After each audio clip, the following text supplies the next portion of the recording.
भगवान रामकृष्ण परमहंस मछली क्यों खाते थे? आज भगवान रामकृष्ण परमहंस का जन्मदिन है, 18 फरवरी। उन्होंने मात्र 50 वर्ष के जीवन काल में जितनी तरह की साधनाएं की और जितनी तरह की साधनाएं हम लोग को दी कि मेरा भी जो अंतिम रूप से साधना है वो भगवान रामकृष्ण परमहंस का ही दिया हुआ है।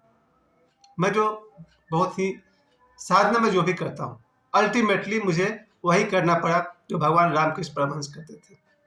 लेकिन कभी कभी आश्चर्य होता है, जिन्हें मैं एक तरफ भगवान कह रहा हूँ, दूसरी तरफ परमहंस कह रहा हूँ, वो मछली क्यों खाते थे? मैं ऐसे बहुत सारे लोगों को जानता हूँ, बहुत ही भले लोग हैं, नेक लोग हैं, सुंदर लोग हैं, लेकिन मांस मछली खाते हैं। मुझे आश्चर्य होता है। सचमुच में ऐसे मेरे बहुत सारे दोस्त हैं जो नॉनवेज खाते हैं, लेकिन उनकी सरलता, सिंप्लिसिटी बिल्कुल बनी हुई है।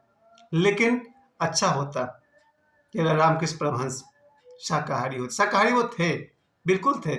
सिर्फ वो मछली खाते थे क्योंकि वो उनके परिवार का एक परंपरा का, संस्कृति का हिस्सा था। एक बच्चे को बचपन से जो मछली खिलाया जा रहा है, हालांकि वो ब्राह्मण परिवार से थे और कोई तरह का वो चीज़ नहीं खाते थे, लेकिन मछली बंगालियों में चलता है। उनके संस्कृति में पूजा पाठ, शादी ब्याह, ऐसे मौके पर उनके यहाँ मछली बनता था। लेकिन वो इतने सिंपल थे, इतने सिंपल थे कि जो परिवार में बनता था वो खा लेते थे। इसलिए भगवान रामकृष्ण परमहंस नॉनवेज खाते हुए भी उनकी सिद्धि में कोई कमी नहीं रह गई। उन्होंने उसी ऊंचाई को पाया जिस ऊंचाई को कहते हैं भगवान बुद्ध ने पाया होगा, भगवान महावीर ने पाया होगा। उसी ऊंचाई पर भगवान रामकृष्ण परमहंस भी गए। सबसे बड़ी बात तो यह है कि उनके जन्मदिन पर मेरा संदेश है युवाओं के लिए कि तेरी काबिलियत पर मुझे तुमसे ज्यादा भरोसा है। ये मैं इसलिए कह रहा हूँ कि रामकृष्ण परमहंस ने सबसे ज्यादा मेहनत किया विवेकानंद के ऊपर, और विवेकानंद ने जो पूरे दुनिया में युवाओं को जो ज्ञान दिया वो बहुत बड़ा देना है। अगर आप भगवान रामकृष्ण परमहंस को हटा लीजिए तो फिर विवेकानंद में कमी हो जाएगी, और विवेकानंद को हटा दीजिएगा तो फिर युवाओं के जोश में कमी आ जाएगा। कहीं ना कहीं हम सब जो विवेकानंद के इतने गुणगान करते हैं, उनके बताए राह पर चलते हैं, उसके पीछे जो पूरा का पूरा लाइट है, रोशनी है, वो रामकृष्ण परमहंस का है। कहीं मैं पढ़ रहा था, किसी किताब में पढ़ा था, पता नहीं बात कितनी सच है, कि स्वयं विवेकानंद जब शिकागो में प्रवचन कर रहे थे तो वहाँ जो तस्वीर खींची गई थी, किसी कैमरामैन को विवेकानंद के पीछे लाइट का बना हुआ भगवान रामकृष्ण परमहंस भी दिखाई पड़े थे। पूरी सच बात मुझे भी नहीं पता, लेकिन मैंने ऐसा पढ़ा था और मुझे ऐसा लगता है कि भगवान रामकृष्ण परमहंस बिल्कुल आज भी मौजूद हैं, और कोई भी व्यक्ति नष्ट नहीं होता है तो इतने बड़े सिद्ध क्या नष्ट होंगे। सिद्ध ब्रह्मलीन अवस्था में जाने के बाद भी अगर चाहे तो अपने आप को आकृति में प्रकट कर सकते हैं। और भगवान रामकृष्ण परमहंस के इतने सारे शिष्य हुए हैं। बहुतों के नाम तो मैं जानता हूँ क्योंकि वो परमहंस योगानंद जी वाले किताब में पढ़ने को मिलता है, मास्टर मुशाय का नाम मिलता है। विवेकानंद तो खैर बहुत ही फेमस है। और बहुत ही अद्भुत बात है कि भगवान रामकृष्ण परमहंस का ओशो से भी संबंध है, लिंक है, लेकिन उस पर मेरा कुछ कहना उचित नहीं है क्योंकि उस बात को मैं प्रमाण के रूप में नहीं कह पाऊंगा। लेकिन जब भगवान रामकृष्ण परमहंस बचपन से, उनके साथ जो दो तीन बातें ऐसी जुड़ती है जिससे कि आम आदमी नहीं समझ पाएगा। जैसे बिल्कुल शुरू में कहा जा रहा है कि बचपन में ही उन्होंने अपनी धर्मपत्नी शारदा को माँ कहना शुरू कर दिया था। यहाँ तक कि जब अपने विवाह के लिए गए थे तो तब 7 साल उनकी उम्र थी और 5 साल की रही होंगी शारदा माता। जब अपने विवाह के लिए गए थे अपने वधू को देखने के लिए, तो उनकी माता जी ने कुछ क्वाइस दिए थे, पॉकेट में चांदी के सिक्के दिए थे कि ये तुम अपनी होने वाली दुल्हन को दे देना, मुंह दिखाई के तौर पर। और छोटी सी बच्ची 5 साल के आसपास जो शारदा माँ थी, वो चाय का ट्रे लेकर के आई और रामकृष्ण के सामने रख दी। तब रामकृष्ण परमहंस उठे और उस बच्ची को के पैर छू लिए और जो पॉकेट में सिक्का था उनके हाथ में रख दिया और कहा कि माँ, आपको मैं प्रणाम करता हूँ। लोगों ने कहा नहीं बेटा, ये माँ नहीं है, ये तुम्हारी होने वाली पत्नी है, इससे तुम्हारी शादी होगी। नहीं नहीं, ये मेरी माँ है। लोगों को आश्चर्य हुआ, बच्चा है, छोड़ो हटाओ। तो उन्होंने शुरुआत संबोधन ही माँ से किया था।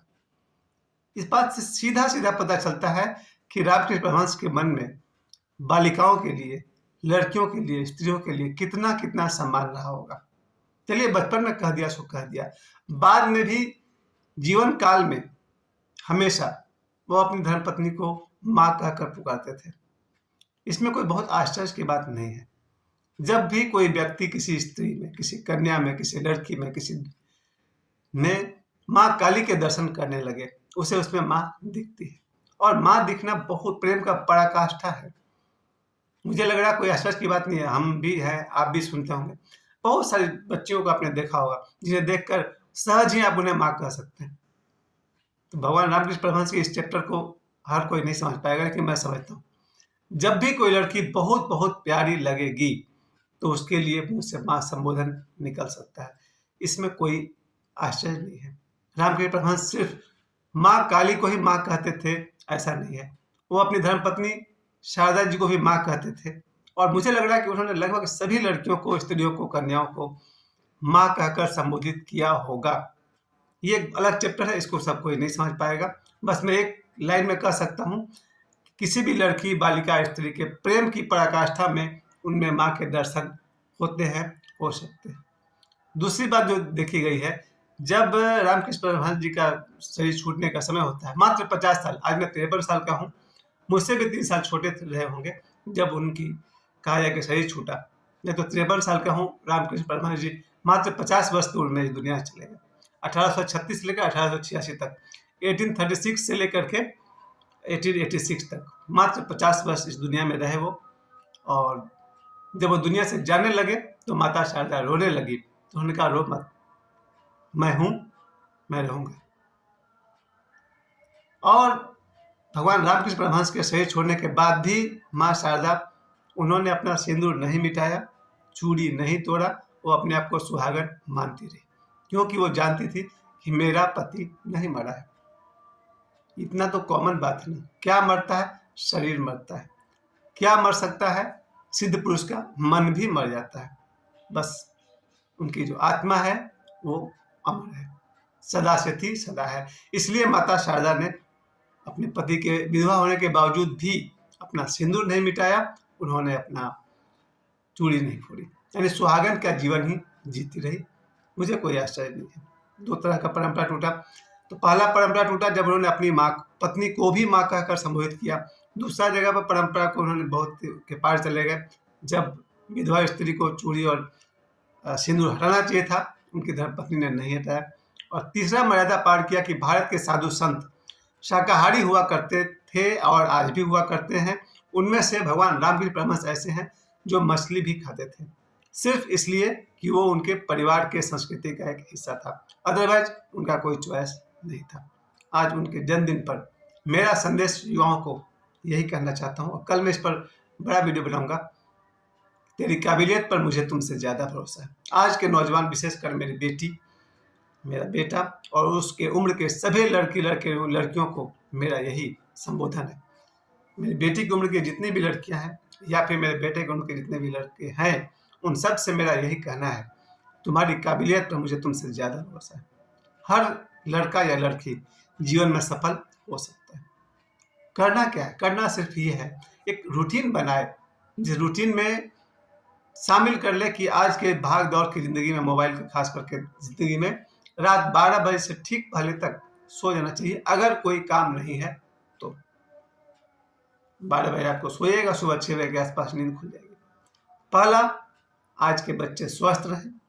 दूसरा, अपने समय को सिर्फ इंटरटेनमेंट में बर्बाद नहीं करना चाहिए। सुबह जो 6 बजे जगे हैं और रात को 12 बजे आप सोएंगे, इन 18 घंटों में केवल नाच, गाना और मनोरंजन से अपने जीवन को बर्बाद नहीं करिए। एजुकेशन पर ध्यान दीजिए, पढ़ाई लिखाई पर ध्यान दीजिए, विकसित होइए, और जीवन में कोई भी सफलता आप पा सकते हैं, क्योंकि तेरी काबिलियत पर मुझे तुमसे ज़्यादा भरोसा है। विशेषकर मैं अपने सभी बच्चों से कहना चाहता हूँ, तुम काबिल हो, बस अपनी शक्ति को जोड़ दो, खास करके स्टडी की तरफ, या कोई स्किल तुम्हें पसंद है वो काम कर सकते हो। किसी को इंजीनियर बनना पसंद है, उधर लग जाओ। किसी को इलेक्ट्रिशियन बनना पसंद है, शुरू करो घर में बल्ब खोलना। किसी को पायलट बनना है, बन जाओ, रोका किसने है। जीवन में किसी को आर्मी में जाना है, देश की सेवा करनी है, करो। लेकिन सबके पीछे बैकग्राउंड में एजुकेशन मजबूत रखो। और जो सबसे जरूरी है, जो सदियों से था और आज भी रहेगा, अपने मनोबल को ऊंचा रखो। और याद रखिए, मनोबल उसी का ऊंचा रहता है जिसके संस्कार बड़े ऊंचे होते हैं। यानी कि हमसे ऐसा कोई काम नहीं हो जाना चाहिए जिससे हम शर्मिंदित हो जाएं या फिर भयभीत हो जाएं। जब भी हम कोई गलती करते हैं तो हम डर जाते हैं या फिर शर्मिंदा हो जाते हैं। इससे आज के युवाओं को या सभी व्यक्ति को बचना चाहिए। ऐसा कोई काम ना करें जिसके चलते हमें डरना पड़े या फिर शर्मिंदा होना पड़े। तो हर नौजवान, सभी लड़के और लड़कियां जीवन में सफल हों, यही मेरी शुभकामना। और भगवान रामकृष्ण परमहंस के जन्मदिन पर मैं यही कह सकता हूँ, मेरी जो साधना है वो भगवान रामकृष्ण परमहंस की ही दी हुई है। मेरी तरफ से उनको कोटि कोटि प्रणाम। धन्यवाद।